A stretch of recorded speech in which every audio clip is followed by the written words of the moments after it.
बहुत समय आपणकर सरकारी दल एवं विरोधी दल हुईप जारी करथांती जो हुईप बल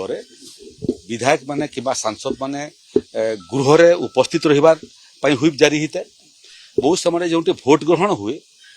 बिल हो किंबा कोनोसी प्रसंग हो से निर्दिष्ट हाँ कि नाई रे उत्तर देवाई दल हुईप जारी करिथाए। राज्यसभा इलेक्शन रे मध्य सरकारी दल विरोधी दल समस्त हुईप जारी करिथांती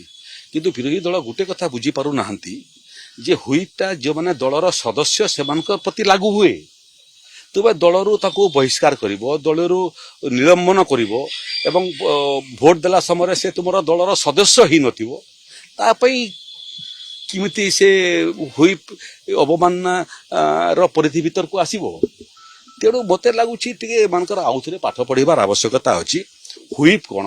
एंटी डिफेक्शन लॉ कौन एवं क्यों मान विरुद्ध रे हुईप अवमानना व्यवहार करा जाय परिबो से बाबद पुनर्अध्ययन एवं पुनर्चिंतन करने विरोधी दलर आवश्यकता अच्छी।